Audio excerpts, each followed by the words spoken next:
these people that have so much money trust you with their skin, and that's their job, their looks. Well, that's true.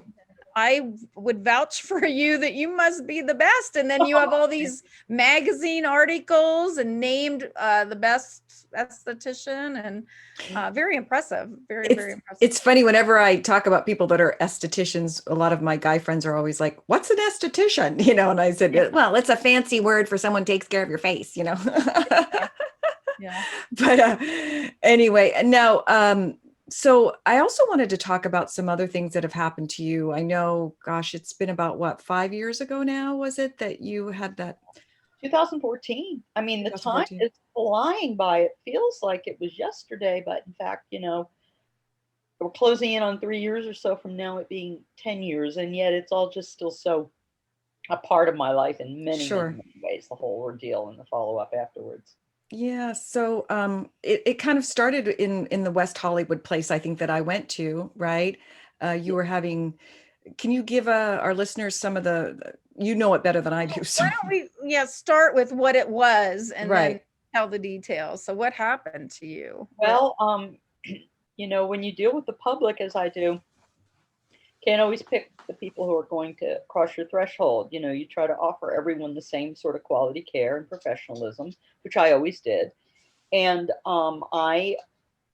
that said, I have a friend who was a writer for Vanity Fair magazine in New York. Her name was Nancy Jo Sales. She'd fly out here intermittently, and she was the one who actually wrote the book and coined the term bling ring. And that was regarding a group of young teens in Calabasas who were stealing back in 2008, 2009 from the likes of Paris Hilton, Orlando Bloom, Lindsay Lohan, Megan Fox. It was quite a notorious case at the time, and a movie. If you like our videos, go ahead and click on like and subscribe. We really appreciate it. Thanks. And a movie was made out of this. Well, Nancy Jo had written the book. She was a friend of mine. She'd come to town. We'd usually meet for dinner. One day in the summer, early summer of 2013, she arrived for a dinner with me with this young man in tow, who I ended up learning was Nick Prugo. It was the forthcoming weekend when the Bling Ring was going to be debuting, and she was doing a follow-up interview, having written the book. So I got to know him because when I showed up to have this luncheon or dinner appointment with her, he was there. And, unbeknownst to me, she had to spend the rest of the evening with him in her care. So our dinner involved him being present and him talking about how sorry he was for the crimes he'd been involved with and how he wanted some sort of a redemptive opportunity to get back on his feet in society without being stigmatized. It turned into a late evening, and I ended up taking him home. Nancy Jo Sales was going to drive him home, but I learned he lived just a few blocks away from me here in the Valley. So I took him home. We began to discuss ways in which he could get back on his feet. Ultimately, it ended up leading to me getting him an agent and even a publicist right away. Since the Bling Ring was being released, they felt it might be a good chance to start taking him on the talk show / reality show circuit, interviewing. In fact, there was a lot of receptivity. We met with Bunham and Murray that do the Kardashian show. We met with Ryan Seacrest. There were no doors that closed to him. Ultimately, he was, would end up getting a bit of an opportunity offered. But prior to that time, I began to give him facial treatments because he had severe acne, and also to sort of become his minder, if you will, keeping an eye on him and reporting to his parole officer about whether he was looking for a job. In that process of him giving him facials, one day he arrives at my clinic with another person in tow to get a facial at the same time. And this ended up being a man named Edward Feinstein. I knew nothing about him other than I was told he was an accountant. He dressed well. He was professional. He ended up becoming a customer of mine. And unbeknownst to me at the time, the two of them had both met while incarcerated in Men's County Jail. As I would later learn, Prugo had been there for the Bling Ring, and Feinstein had been there for stalking and stealing from a mobile pet groomer. They found themselves situated together in a section of the jail designated for the gay tranny section. They became friends, and their release came about nearly the same time. And I didn't know any of this. So we already have sort of these two somewhat diabolical personalities at work. And we noticed, I mean like the publicist and the agent and myself, began to notice a shift in Prugo's personality around the time Feinstein is showing up everywhere with him. So he was no longer this really, complacent, grateful young man who wanted a good job, whose parents I met, who was very polite and kind. He became more demanding and surly. And eventually I couldn't work with him any longer. Feinstein was telling me that Prugo was sneaking off to Vegas and doing drugs and what have you. And I think around that time, that shift there is what was, unbeknownst to me, my undoing. Because the mentality of Feinstein was to be a stalker. I didn't know this. Was partial to independent female business owners, which I didn't know. And at this exact same time that these sort of things were being revealed to me, I started to get strange texts, and just, they weren't really threatening, but they were just weird. A person saying, "Oh, I thought I saw a car you had for sale on Craigslist. When can I see it?" And I just thought it was a lot of wrong numbers. Well, I had a studio which had another empty room next door to me, and it used to have a massage therapist who'd been there for 5 years. One day I hear some hammering on the walls between us, and I go over to silence the noise since I was doing a facial, and I encountered someone in that room who I thought I had seen the last of. Back in 2000, my location had been on Hilldale in West Hollywood, which happened to be about 1.5 miles west of where I was currently now located on Santa Monica Boulevard. And at that point, I had gotten the most notoriety. That's when I got the Best of Los Angeles magazine and Vogue's Best of LA. And around that same time, this other skincare business opened up directly under my window on this small side street. I was just a little concerned, but not too worried about it, until my customers started telling me they were being accosted by an employee at that skincare clinic who was named Gabriel Suarez. Long story short, I eventually moved out of that location, but not without telling my then landlord, Art Luna, that this person was soliciting my clientele. Then I moved to where I was on Santa Monica Boulevard, and about 6 years go by, and my business is thriving and everything's doing well, when one Friday I was busy with a client upstairs in my loft giving them a facial, and I heard some rustling around in the outside of my clinic door. This was approximately in 2007, I believe. I opened the door, and there is that Gabriel Suarez again. I was a bit taken aback. I wanted to know what he came there for. He was looking for a job. I quickly got rid of him, and it concerned me enough to get a new lock system and security system at my place. So fast forward where we are in 2013, when I'm giving customers and Ed Feinstein and Nick Prugo facials. I hear noises next door. I go over to silence who's ever making the noise, and I learn that Gabriel Suarez has just moved in next to me.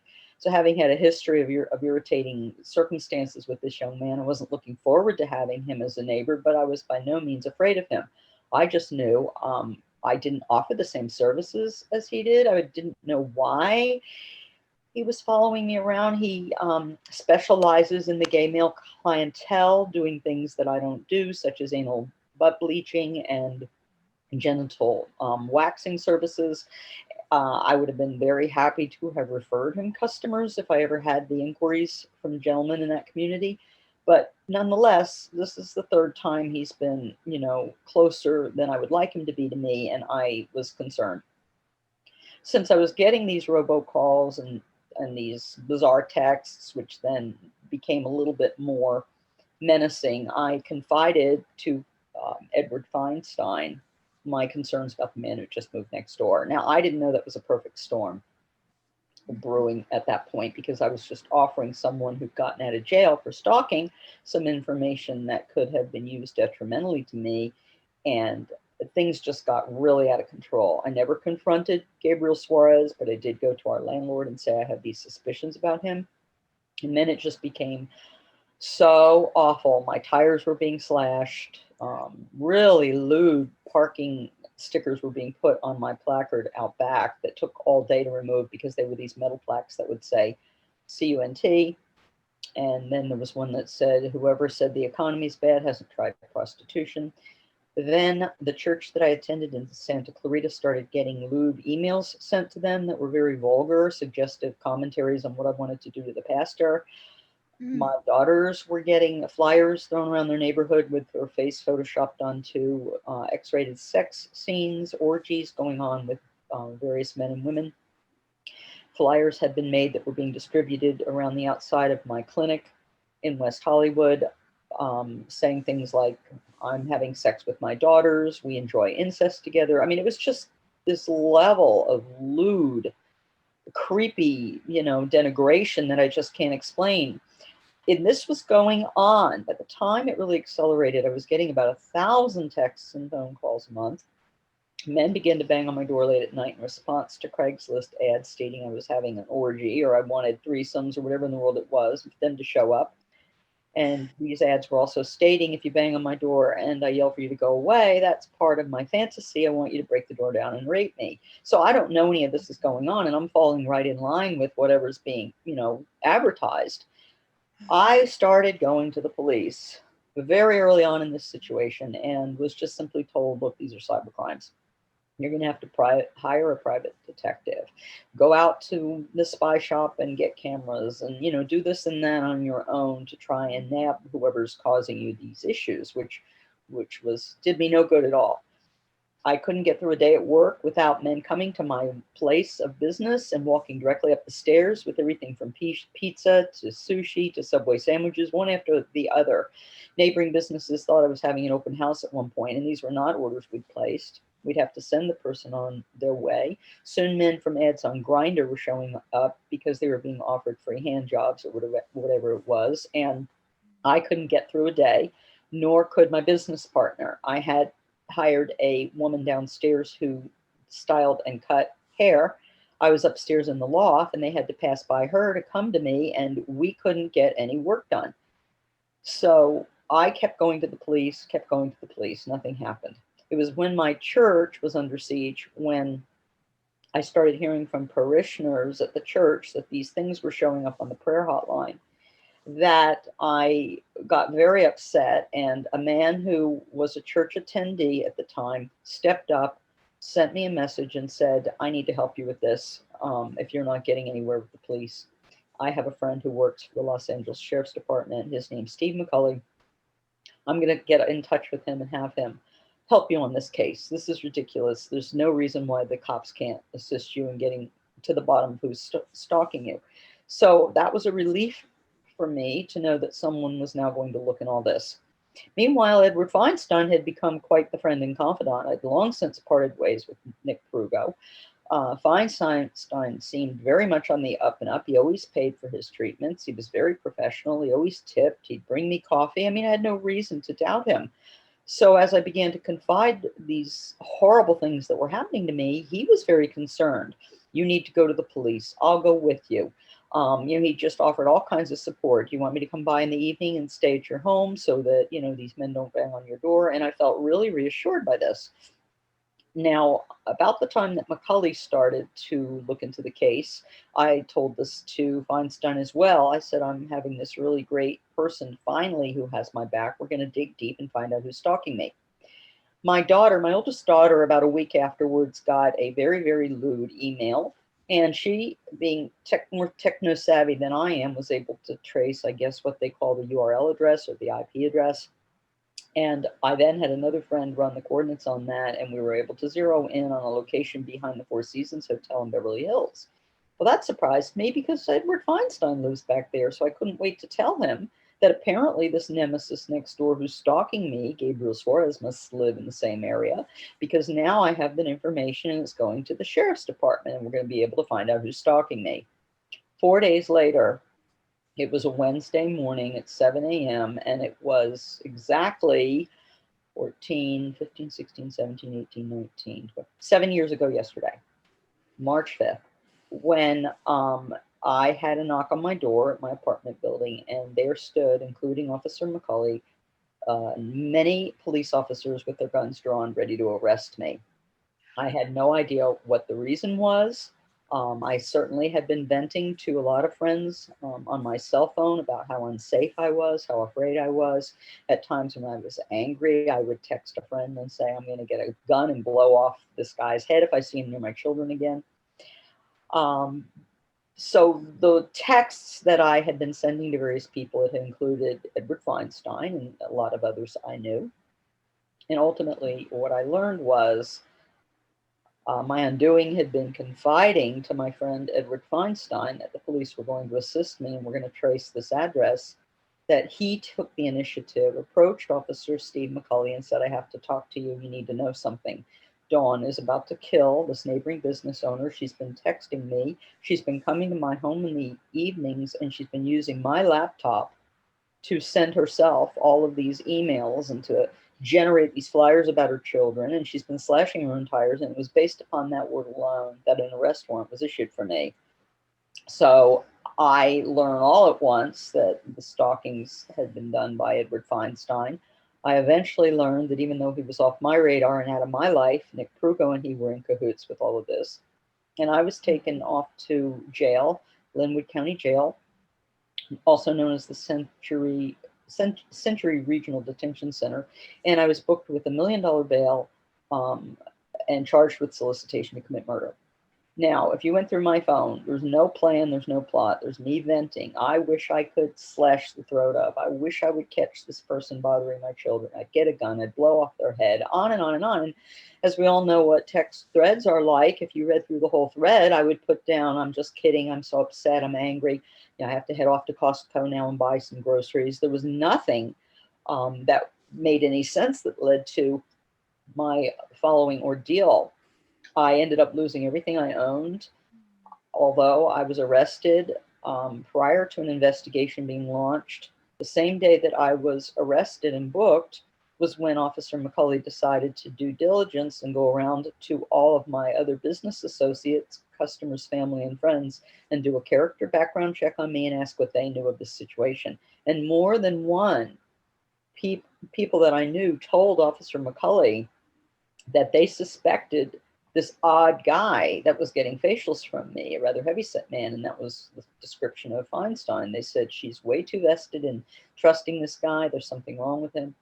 And it was towards the end of the same day I was arrested at 7 in the morning. By 4 o'clock, he was telling anyone that would listen he'd made a mistake. I didn't know any of this. I didn't check his background. Oh my gosh, now that I did, I wish I could undo this. But the damage had been done. TMZ had been alerted. It was in the news. It was the lead-in story of the evening. And those types of individuals just don't get to walk out of a jail after such a public debacle. So I was basically told as time went by that if I signed a plea deal, they could get me out as soon as possible. But when I learned it would mean copping to some sort of felony, regardless of what it was, I was even told, we don't care what felony you accept. Go through the penal code book and pick something that you're willing to admit you did. Carjacking, whatever it might be. And I thought, you've got to be kidding. As long as it's a felony, I was told. So I refused. And I ended up staying in jail for 10.5 months, lost everything I owned. And during that time, a lot of things came about. I was watching television through the window of my jail cell Friday, a couple weeks after my arrest, when the show 2020 came on. And that's where I learned what was happening to me had been as a result of what Feinstein and Prugo were up to. I was filled in on a lot through the news that I was privy to while in jail. I had to fire my public defender. There's just so much that happened in order to finally get out of there, to basically chew my way through my bars. The deck is really stacked against you for several reasons. It's paramount to the DA's office that they not be sued, even when they make these mistakes in arresting people. And 95% of everyone who is arrested and ends up in jail will take a plea deal. Even if it's, from death row just down to manslaughter, or if it's, oh, gee, we made a mistake. You didn't really have open containers of beer in the background. We didn't read that it was root beer. I mean, there's people that I met in jail who had been in there for some of the most ludicrous reasons I'd ever heard, but they all signed plea deals so that they could go home. And I was just not going to do this. I had not committed a felony. I figured I'll just take my chances. Ultimately, I did get a really good attorney, a private attorney, Jamon Hicks, who had once worked with Johnny Cochran law firm, and he was now partnered with Carl Douglas, both of whom were part of the O.J. Simpson dream team, if you can remember that far back. And I felt like I was in really good hands because the commonality in my case was the police officer, even more than the two stalkers, was the one who was causing me all of this trouble, having falsely arrested me and whatnot. While I was in jail, my girls were still being stalked, my daughters. I didn't learn until much later that Officer McCulley, once he realized his mistake, started to arrest Feinstein and Krugo intermittently. He'd stick them in jail without building a case against them. He would just stick them in jail to get them off the street. They'd bail out within a couple hours, $35,000, $40,000 each. So then he'd arrest them 2 weeks later, and this time it would be a $50,000 bail each, and then they'd be out within a day. Then he threw them in there with $500,000 in bond each, and it took them 4 days. Now, these are men that aren't wealthy, so you got to wonder what that was all about. But nonetheless, they were causing all sorts of trouble on the outside for my family and as well. So by the time my trial came about, an incident occurred about 6 weeks before my trial. My trial began on January 5th, 2015. And just prior to Thanksgiving, I was taken to a strange meeting in the basement at the jail, at which point I found my attorney was present, a district attorney I didn't realize, a court reporter, my arresting officer, his boss. Several people were crammed into this small room. There was a DA who had a 6-inch thick binder in front of her, and she stated to me that having investigated the laptops of Feinstein and Kruger, they found that numerous other business owners had been stalked, and they needed my help in getting them put away for a very long time. However, my help would have involved me admitting that I was working in collusion with them, that we were all three trying to kill this neighboring business owner of mine, and that I even purchased a gun, and I told them no. So we go off to trial. It lasted 17 calendar days. I was acquitted within a 40-minute vote of not guilty. So that began a whole new chapter of my life, which is even more bizarre and devastating than what had happened up till that point. But ultimately, that is where, the majority of what happened to me took place. I was grateful being able to undo everything that had been leveled against me, if you will. I did not get out of jail on a plea deal. I got out on an acquittal, which is a not guilty trial. I was able to force the hands of Officer McCulley down the road to finally charge these two men by taking him to a restraining order hearing that he refused to comply with. It was an issuance for McCulley's arrest by the judge unless he complied. I was able to get a settlement from LA County and LA Sheriff's Department, and then eventually I was finally able to get them arrested, charged, and convicted of having stalked me. So only recently I learned I'm part of a $54 million settlement against LA County Jail. I'm one of the plaintiffs in that for illegal strip searching, which they did in a very, very frozen area where the buses are housed. And it was 27 degrees in the morning in January when we had to strip naked and hang around for a few minutes. So God. I find an area where there hasn't been a victory of this ordeal that I endured. I just admire you so much that were in jail for that long and that you had the strength and good sense to not take the plea deal. That was just really, I admire you that you were so strong that way. Well, every day that I laid my head on a pillow in that jail cell, I knew that I went to bed innocent. I knew I was innocent. I knew that the system, regardless of how I was treated in jail, knew I was innocent. And so I never had to look at myself as a guilty person. And just as an aside note here, and this is very insignificant, it pales in comparison to everything else, is I also learned I had stage 2 colorectal cancer. Right. Oh my God. This, and that factored in also to the county portion of the county lawsuit because I complained of health issues during jail and they never took me to the hospital. So that's just, can you believe it, Kellie, what she's been through? I'm almost in tears listening to this. I am so sad for you, but it seems like, you've really rebounded and shown perseverance and stuck by your guns. And I hope the settlement is huge. I hope you you get a big payout for. Well, it was, but it went to Medi-Cal, which put a lien against the 2 cancer surgeries, the ostomy bag, the 2 sessions of chemo and radiation. I probably left with maybe 30%, but it was quite enough to get me exactly where I wanted to be, and that was back on my feet, independent of all those that had helped me and done things to support me throughout this.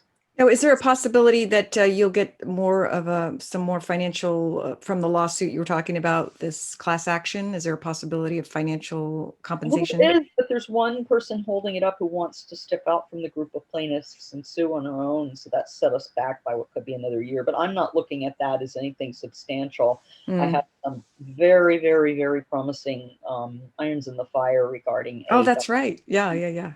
I know. Series sort of thing, eventually a movie attached with already one named celebrity actress. Yeah. And quarantine set the plans back a bit, you know, whenever you were going down that road and suddenly everybody has to work from home and worry about their own health issues. But this is a year 2021 where there's going to be some real attention drawn to the situation that I endured, to where everybody, it's a cautionary tale in many, many, many ways. How could you even think that these guys would do, like, what was their motive? What were they planning on doing at the end? Like, what are they going to get out of it? They're just, you know what's interesting about that, Kelly? That is the #1 question I got. And the best answer probably came from Dr. Phil McGraw when I did the Dr. Phil show. And I told him just that. Everyone wants to know what the motive was. And he said, well, you see, the people you're talking to are normal human beings. There's no way that you know what goes on in the mind of a psychopath or a sociopath, and there's no way you can try to understand. There's psychopathy at work there. There's an imbalance in their brain. You know, you usually don't sit around and wonder why Ted Bundy did what he did, but when it hits a little closer to home, you feel that there's a logical answer, like, wow, you must have really made them angry without realizing it, or what in the world did you say or do to contribute? But I can tell you that one of those 2 men, and I can't name which one, is still running amok and terrorizing people. As soon as my ordeal became known in the paper and on the news, I began to hear from people in little bedroom communities outside LA. We have trouble in our midst. You don't know who I am, but I'm emailing you because so-and-so moved 2 doors down from me and is starting to bother all of us in this town and threaten us and stalk us. And so I've been able to sort of locate where he's at and what he's doing by virtue of the fact that 2 communities have reached out to me to date about this man. And that's because they can Google him and at least get the background check on him that wasn't available to me at one time. Well, it's really not about doubting you and what happened or any way that you contributed to it. It's just, I guess people, you don't want to believe that there's people like that out there. You don't understand it. Like, yeah, like you said, we're normal people, so we can't even wrap our head around somebody being that ill. That's probably the sickest I've ever heard of people, you know, their behavior. That's the most obscure, weird thing I've heard in a long time. Yeah. Well, the cost of doing business when you're a criminal involves the time that you spend in jail, which isn't very long usually. The consequences of some of the worst crimes, carjacking, et cetera, brandishing a weapon, when whittled away by the district attorney's office, can be no longer than 3 years in jail with a year out of there early because of good behavior. And what I learned through this process is that's where these individuals collide and collude with each other. One will meet a great forger while they're incarcerated, and then one will be good at stalking, the other at embezzling, and they come out even stronger with more tricks of the trade, if you will, than they went into jail with. That makes sense. God, that's so interesting. So one of those people is still around, but I guess we can't say who it is, right? Yeah. I'll be Googling all this after we get off here. Like, well, I was just going to say, we're actually running out of time again, but I wanted to have, maybe you can come back another time and tell us what you're doing, you know, forward. And the movie and the results. I would love to. I think that would be a great opportunity. And I know I stay in touch with Kimbra enough to where she'll be abreast of all that. She knows the perfect time to welcome me back. Yeah, I'm so glad. I was so glad to have you out of that place. And, you know, I spoke to everybody I knew about it, and I was like, it's my friend Dawn, you know.